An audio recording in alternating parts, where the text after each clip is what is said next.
Bendiciones a todos, Dios los bendiga.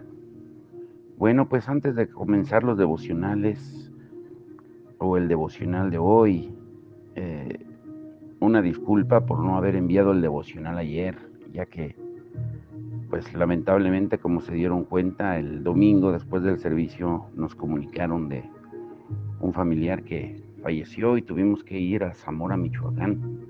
Estuvimos ahí el domingo, el lunes y ayer aprovechamos de regreso para explorar la tierra donde vamos a ir, primeramente Dios, a las comunidades Mazaguas y pues ya llegamos tarde y cansados y dándole gracias a Dios por todo lo que Él está haciendo. El ministerio así es, no hay descanso. El tiempo apremia y necesitamos aprovechar el tiempo. Y pongan mucha atención en el devocional de hoy. Estamos hablando acerca de así dice el Señor, de cómo tristemente se ha usado con ligereza el hablar de parte de Dios. Pero ¿cómo discernir cuando Dios nos habla a través de otra persona? Es lo que estamos estudiando. El título de hoy es muy revelador. ¿Nombramiento propio o divino? Una advertencia no es un mensaje para una iglesia muerta. El viernes nos quedamos en eso, cuando Jesús le habla específicamente a una iglesia en Apocalipsis, a la iglesia de Tiatira, en Apocalipsis 2, 18 al 19, y escribe al ángel de la iglesia en Tiatira: el Hijo de Dios, el que tiene ojos como llama de fuego y pies semejantes al bronce bruñido, dice esto: yo conozco tus obras y amor y fe y servicio y tu paciencia, y que tus obras postreras son más que las primeras. Debemos señalar que esta iglesia abundaba en obras y amor cristiano. Estaban activos en el servicio y su fe y paciencia eran muy reales, y en referencia a los trabajos eran más activas que cuando comenzaron. Así que inmediatamente vemos que no le estaba hablando a una iglesia muerta. Esta iglesia era un cuerpo de creyentes vivo y activo, trabajando duro en las cosas de Dios. En lenguaje común y corriente, describiríamos a esta iglesia como que está a la vanguardia de lo que Dios está haciendo. Alcanza a los perdidos, tiene una gran enseñanza, los dones del Espíritu están operando en ella. Este mensaje no es para iglesias o creyentes muertos, es una advertencia específica para los vivos. Y notemos que Jesús es descrito como uno con ojos como llama de fuego, y eso denota una intensa habilidad para ver a través de cualquier oscuridad o velo externo al verdadero corazón del asunto. Escrito hoy, el versículo compararía sus ojos como ojos de rayo láser. Ellos atraviesan lo natural y obvio para exponer la raíz misma o el motivo. Y según las apariencias, a esta iglesia no le faltaba nada. Sin discernimiento, este cuerpo de creyentes podría aparecer como intachable, pero Jesús pasó por alto los grandes trabajos de su cuerpo y señaló un defecto muy peligroso. Él advirtió en Apocalipsis 2:20: pero tengo unas pocas cosas contra ti, que toleras que esa mujer Jezabel. Inmediatamente podemos reconocer el nombre Jezabel y podemos encontrar su historia en Primera de Reyes para leer el relato de la reina Jezabel, esposa del rey Acab, rey de Israel. Cada vez que estudiamos o escuchamos a alguien enseñar sobre el espíritu de Jezabel, la mayoría del contenido siempre viene de esta reina en el Antiguo Testamento. Pero, escuchen muy bien, mientras estudiamos, pidamos al Espíritu Santo que nos revele qué entendemos de esta mujer para entender lo que Jesús está hablando a esta iglesia. Porque Debemos entender cómo es el funcionamiento de este espíritu. Si queremos aprender, por ejemplo, acerca de José, el padrastro de Jesús, ¿iríamos al libro de Génesis o estudiaríamos sobre José, el hijo de Jacob? Pues claro que no. El José del Génesis y el del Nuevo Testamento no tienen nada en común excepto el nombre y su origen judío.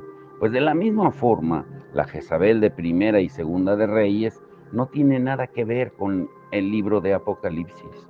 Todo lo que necesitamos conocer acerca del funcionamiento de esta mujer en Tiatira está en Apocalipsis. La otra Jezabel, la del Antiguo Testamento, solamente ensombrecerá y traerá confusión al tema. Por eso debemos entenderlo bien y regresar a Apocalipsis y leer las palabras de Jesús a esta activa iglesia en Tiatira, para que el Espíritu nos dé una luz diferente. Ahora, trayendo el engaño a la iglesia, esa Jezabel en la iglesia de Tiatira, miremos el mensaje de Jesús a esa dinámica iglesia. Tengamos en mente que nos estamos enfocando en los principios, no en los detalles. Y miremos lo que nos está diciendo a nosotros hoy. Apocalipsis 2:20 al 22. Pero tengo unas pocas cosas contra ti, que toleras que esa mujer Jezabel, que se dice profetiza, enseñe y seduzca a mis siervos a fornicar y a comer cosas sacrificadas a los ídolos. Y le he dado tiempo para que se arrepienta, pero no quiere arrepentirse de su fornicación. He aquí yo la arrojo en cama y en gran tribulación a los que con ella adulteran, si no se arrepienten de las obras de ella. Hay varios puntos clave que necesitamos reconocer en este estudio y vamos a nombrar e introducir cada punto brevemente en los próximos estudios y cubriremos esos puntos en profundidad. Pero los primeros dos puntos no están nombrados en orden de aparición en el versículo por el bien de la claridad y el énfasis. Dice que se dice profetiza, o sea, se autonombra. Después de haber sido llevado lejos de la Jezabel del Antiguo Testamento, necesitamos regresar a este pasaje y notar que las palabras saltan, impactan en nuestro espíritu. Debemos reconocer como piezas principales en un rompecabezas de error preparado por esta mujer. Ella había asumido una posición de ministerio, la de profetisa, sin que Dios la pusiera en ese oficio. Tengo unas pocas cosas contra ti, que toleras que esa mujer Jezabel. Esta iglesia le permitió que ministrara como profetisa, aunque Jesús dijo que no la reconocía como tal. Y eso nos expone a los problemas cuando la iglesia tolera lo que Dios no ha ordenado. Enseñe. La palabra griega para enseñar significa simplemente impartir instrucción o inculcar doctrina. Y esto puede ser complementado por el ejemplo a través del estilo de vida o la comunicación escrita o verbal. Y seduzca. La palabra griega para seducir es planao, y esta define como causar extravío, guiar por mal camino, guiar fuera del camino correcto, y puede ser también traducida como engaño. La misma palabra fue usada por Jesús en Mateo 24:4, cuando él dijo: mirad que nadie os engañe. Es la palabra planao. De hecho, esa palabra aparece 47 veces en el Nuevo Testamento y mayormente se le traduce por engaño. Y veamos a quién engañó ella con su ministerio. Dice: a mis siervos.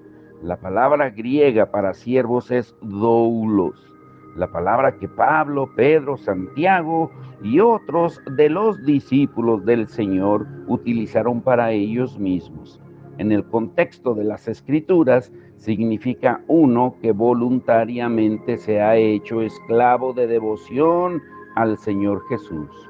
El falso ministerio profético de esta mujer engañó a aquellos que con esmero seguían y servían al Señor Jesús. Recordemos que Jesús advirtió que en los últimos días los falsos profetas se levantarían y engañarían, de ser posible, a sus mismos elegidos. Nunca terminaremos de enfatizar lo suficiente sobre este punto. La falsa profecía es tan engañosamente cercana a la realidad que apunta a aquellos que tienen un fuerte compromiso hacia el Señor. Y escuchen lo que enseñaba: a fornicar y a comer cosas sacrificadas a los ídolos. La palabra griega para fornicación es porneo, y esa palabra es definida por el diccionario griego como darse a uno mismo a un coito ilegal, y más adelante es definida como darse a la idolatría, la adoración de los ídolos, o permitirse a uno mismo ser arrastrado a la idolatría. Jezabel estaba llevando a los verdaderos siervos del Señor a la idolatría, a través de cierta forma de seducción o engaño. Que la fornicación fuera física o espiritual, ese no es el tema principal aquí. A través de la Biblia, Dios usa términos de inmoralidad sexual para describir la idolatría infiel de Israel. Él dice que Judá contaminó la tierra y adulteró con la piedra y con el leño, en Jeremías 3:9. En Ezequiel 6:9, Dios describe su dolor por el pueblo, porque yo me quebranté a causa de su corazón fornicario que se apartó de mí, y a causa de sus ojos que fornicaron tras sus ídolos. Y en Ezequiel 23:37 dice: han fornicado con sus ídolos. En el Nuevo Testamento, los creyentes que buscaban una relación con el mundo son comparados a almas adúlteras en Santiago 4:4.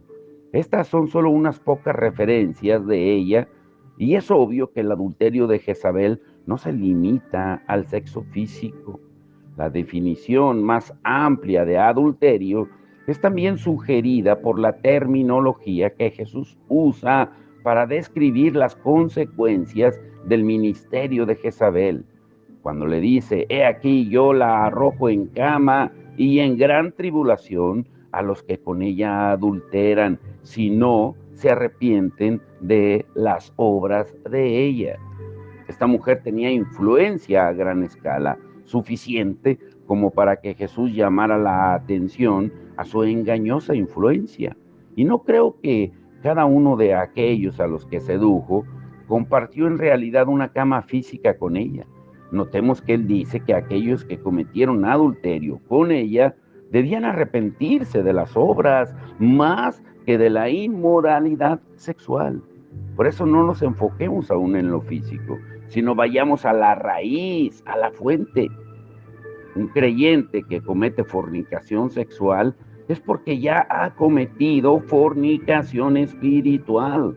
Lo espiritual es antes y precede y lleva a lo físico. A la inversa, el que comete fornicación espiritual no necesariamente la comete en lo sexual. Hay creyentes que ni soñarían en cometer adulterio físico o fornicación física. Han tomado la decisión de no hacerlo jamás. Ellos podrían sentirse exentos de estas palabras de Jesús debido a la ausencia de inmoralidad física. No obstante, un buen número de esos cristianos puede haber caído fácilmente en adulterio espiritual o idolatría a causa de su falta o rechazo de su conocimiento. Esta es la raíz a la que Jesús se está refiriendo. Necesitamos, número uno, entender la profundidad del engaño de Satanás. Aunque nuestra sociedad y nuestras iglesias difieren de aquellas en los tiempos de Jezabel, el motivo detrás de lo que esta mujer estaba haciendo permanece intacto. La idolatría actualmente toma diferentes formas. Sin embargo, las mismas fuerzas aún se esconden detrás de ella. Y esa es la razón por la cual encontramos este relato en las Escrituras. Es una advertencia profética que se aplica a nosotros. Dice Apocalipsis 2, 24 y 25. En cuanto a los demás de Tiatira que no han seguido esas falsas enseñanzas que algunos llaman profundas verdades, pero no son más que profundidades de Satanás, no les pediré nada más, pero retengan firmemente lo que tienen hasta que yo vaya. Debemos darnos cuenta de la gravedad de este falso ministerio. Jesús llama a estas enseñanzas las profundidades de Satanás. En los próximos estudios vamos a examinar más de cerca cuán dañino puede ser el asumir la posición de un profeta sin el nombramiento divino. Escucha bien esto. Ay, aquí viene el corazón del mensaje de hoy. El nombramiento de Dios es tan necesario que aún Jesús no asumió su posición de liderazgo hasta ser nombrado por el Padre. Por eso la importancia del título de hoy, nombramiento propio o divino. ¿Mm? Nombramiento propio o divino. Reexaminemos las palabras de Jesús, Apocalipsis 2:20. Pero tengo unas pocas cosas contra ti, que toleras que esa mujer Jezabel, que se dice profetiza. Aquí detente un poco en la frase que se dice profetiza. Necesitamos entender para que Dios nos abra los ojos a esta porción de las Escrituras, para que esas palabras exploten en nuestro interior como una bomba y que veamos a esta mujer cómo ella asume una posición de autoridad espiritual que Dios no le ha dado, y en el proceso engañó a todos los que tenía bajo su influencia. Y para entenderlo, veamos los oficios espirituales ministeriales. Número dos, perdón, la diferencia entre ser llamado y autonombrarse. Muchos dentro de la iglesia tienen dificultades con los principios de un reino. Vivimos en una sociedad democrática, de libre emprendimiento, la cual difiere grandemente con la de un reino. Una monarquía es gobernada por un rey y en virtud de su nacimiento. En cambio, una democracia elige sus gobernantes. En el sistema de libre emprendimiento, la función de liderazgo está disponible a todos los que tienen habilidades y talentos y ponen sus mentes en ello, pero no es lo mismo en el reino de Dios. Cuando Jesús resucitó de la muerte, fue puesto en autoridad sobre la iglesia. Y dice Efesios 4:11, y él mismo constituyó a unos apóstoles, a otros profetas, a otros evangelistas, a otros pastores y maestros. Jesús dio estas funciones de servicio y nadie más puede poner a alguien en esas posiciones de autoridad excepto el Señor, y Él lo hace a través del Espíritu de Dios. En cualquier momento que asumimos una posición de autoridad sin el nombramiento de Dios, nos estamos exaltando a nosotros mismos. Y esto incluye a aquellos que son llamados, pero que aún deben ser nombrados. Son personas que al ser autocomisionadas, al final de cuentas se servirán a ellas mismas, ya que la gracia de Dios no está con ellos para esa posición. Desarrollarán métodos y agendas egoístas, y Pablo lo advierte claramente, Romanos 12:3. Digo pues, por la gracia que me es dada, a cada cual que está entre vosotros, que no tenga más alto concepto de sí mismo que el que debe tener. El libro de Hebreos afirma la importancia de no asumir una posición de liderazgo espiritual. Primero, el escritor describe cómo un líder espiritual es escogido entre los hombres y él mismo es nombrado para representar a su pueblo, en Hebreos 5:1. Y entonces señala, nadie ocupa ese cargo por iniciativa propia, más bien lo ocupa el que es llamado por Dios, en Hebreos 5:4.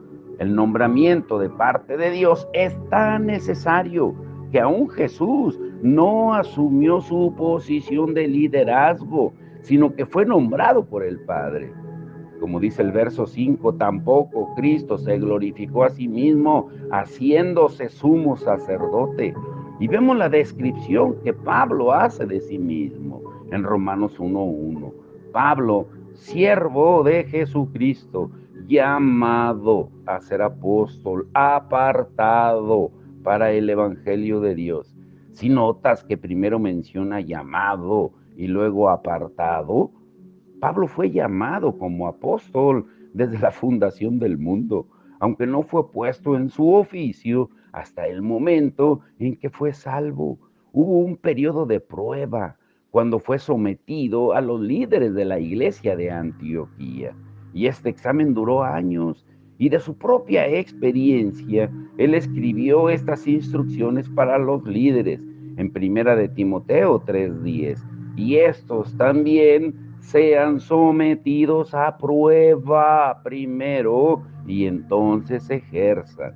Otra palabra para apartado es escogido. Jesús dijo en Mateo 22:14, porque muchos son los llamados y pocos escogidos.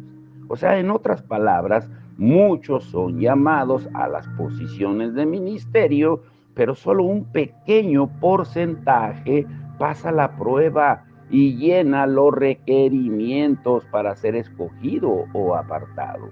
La vida de Pablo estableció un patrón escritural para la actualidad, y durante su primer año en Antioquía, Pablo no ocupó ninguno de los 5 oficios instituidos por Cristo, de los que leímos en Efesios 4:11, de apóstol, profeta, evangelista, pastor o maestro. En cambio, sirvió en el ministerio de ayuda, apoyando a los líderes que ya estaban en posición. Y una vez que Pablo pasó la prueba de fidelidad en el ministerio de ayuda, fue promovido al oficio de maestro en 2 de Timoteo 1:11, Hechos 13:1. Y podemos ver cómo el ministerio de Pablo siguió el orden divino en cuanto a los oficios y posiciones de servicio. La Biblia dice en 1 Corintios 12:28, y aún nos puso Dios en la iglesia, primeramente apóstoles, luego profetas, luego maestros y luego los que ayudan. Pablo no solo fue probado en el campo de la ayuda, sino también en el oficio de la enseñanza. Cuando fue promovido de maestro a apóstol, vemos nuevamente cómo Dios escoge y separa a aquellos que desea poner en ciertas posiciones u oficios. Dice Hechos 13:1, había entonces en la iglesia que estaba en Antioquía profetas y maestros: Bernabé, Simón, el que se llama Níger, Lucio de Cirene, Manaén, el que se había criado junto con Herodes el tetrarca, y Saulo, o sea, Pablo. Y fijémonos que Saulo, más tarde llamado Pablo, fue contado entre los maestros en Antioquía. Y dice en Hechos 13:2, ministrando estos al Señor y ayunando, dijo el Espíritu Santo: apartadme a Bernabé y a Saulo para la obra que los he llamado. Si notamos que el Espíritu Santo es el que dice apartadme, el tiempo había llegado. No era una semana antes o una después, el tiempo era ahora.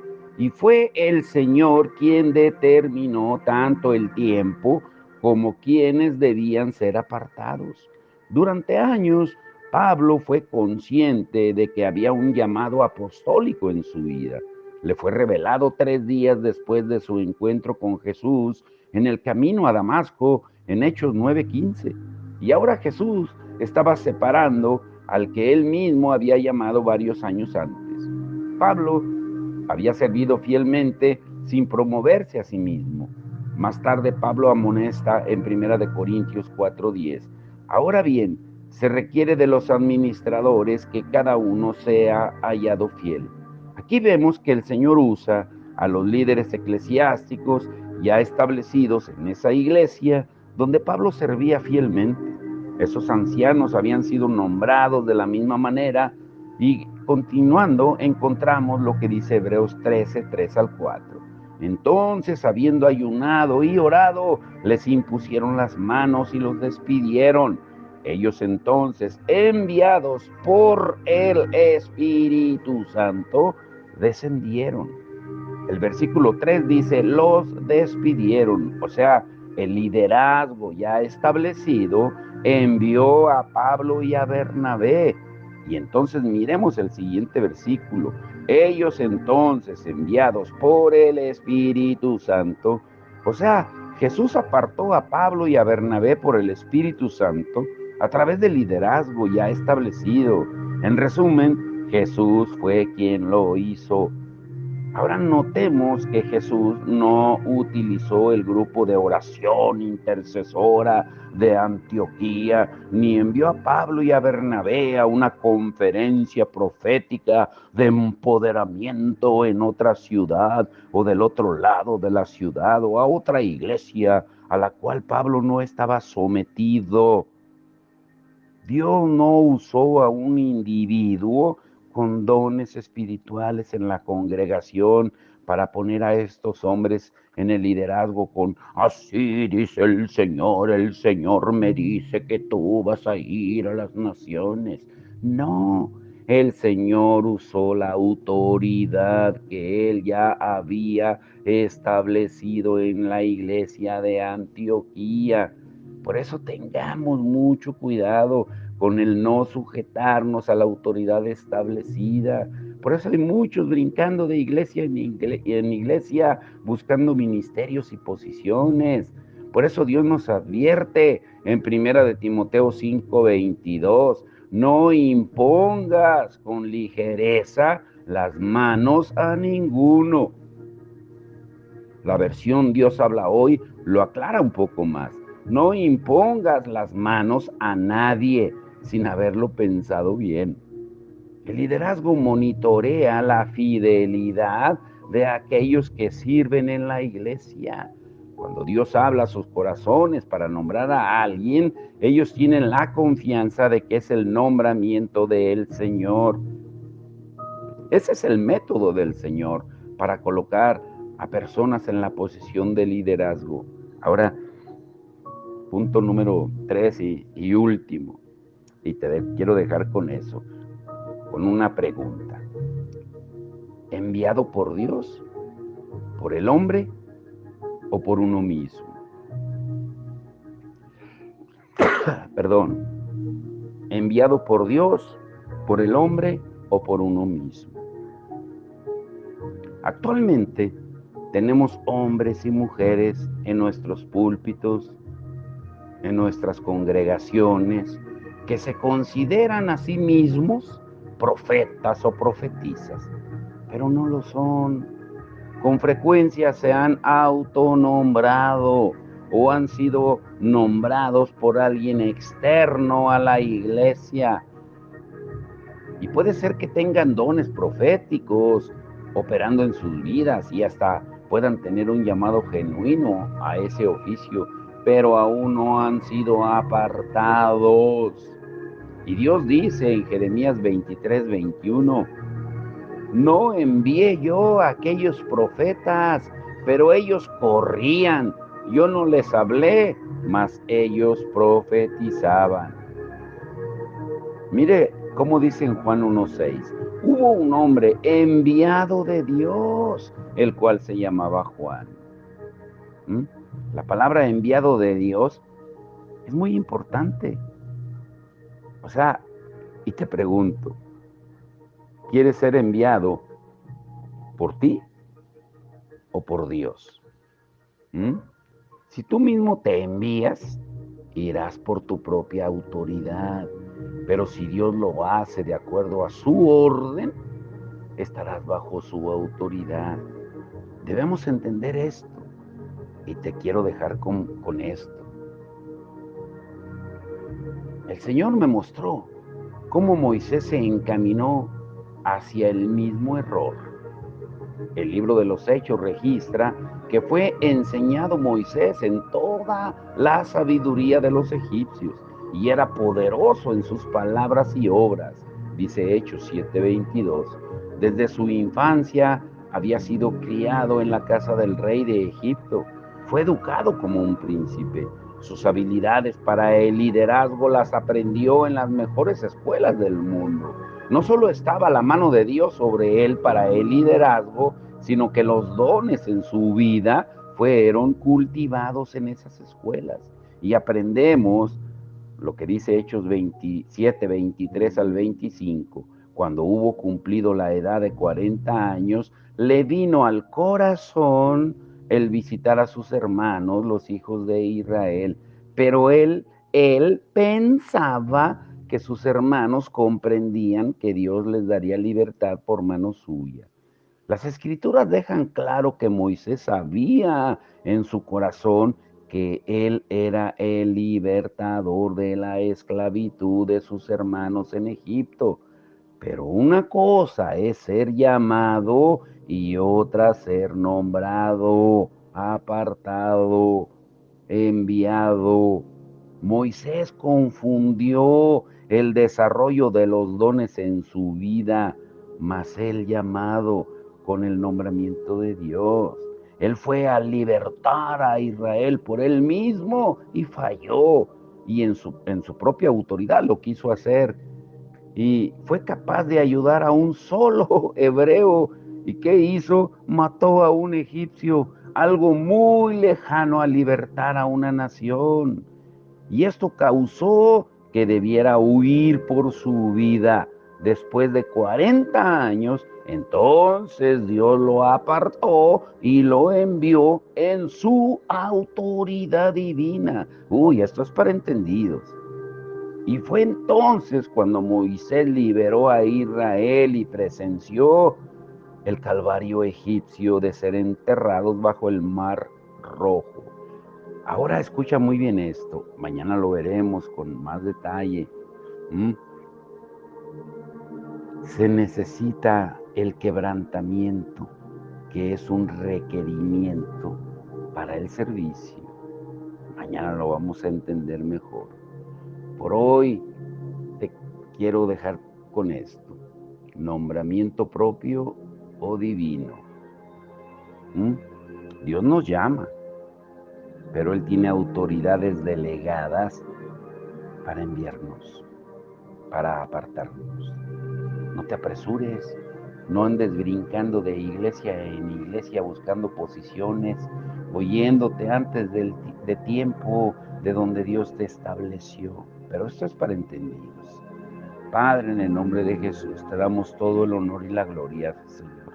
Despierta nuestro entendimiento a tu palabra, Señor, a lo que tú nos estás enseñando durante estas semanas, porque hoy escuchamos con ligereza a hombres y a mujeres, así me dice el Señor y el Señor te dice, y cuando lo vemos en las redes sociales o lo escuchamos personalmente, nos damos cuenta que solamente son palabras motivacionales. Debemos darnos cuenta cuando eres tú quien está hablando. Pero hoy en día hay una insaciable hambre por escuchar una palabra supuestamente que viene de parte del Señor, porque los cristianos están ansiosos por recibir palabras del Señor y compartirlas. Señor, pero debemos estar preparados, porque con mucha frecuencia los profetas modernos corren a través de nuestras iglesias, fraternidades y hogares, dando palabras como adivinos. Y no eres tú el que está hablando, porque tú no los enviaste, como acabamos de aprender hoy. Por eso, Señor, que tú nos sigas enseñando cómo discernir exactamente lo profético, de cómo la falsa profecía puede ser exacta con el pasado y presente, pero equivocarse en el futuro, porque Satanás conoce el pasado y conoce nuestro presente, pero no conoce el futuro y lo utiliza como engaño para dar palabra falsa a aquellos que están hambrientos por recibir algo de parte del Señor, incluso ministerios, pero no ser confrontados con sus pecados ocultos y arrepentirse. Señor, hoy, confróntanos con tu palabra y que podamos entender que jamás tú, Señor, estarás encima por la misma autoridad que tú estableciste. Por eso, tengamos cuidado cuando alguien se autonombra, cuando alguien se autoposiciona, y entender el mensaje que nos hablas hoy, nombramiento propio o divino. ¿Quién te envió? ¿Quién te separó al ministerio? Te damos toda la gloria y la honra en el nombre de Jesús. Amén y amén.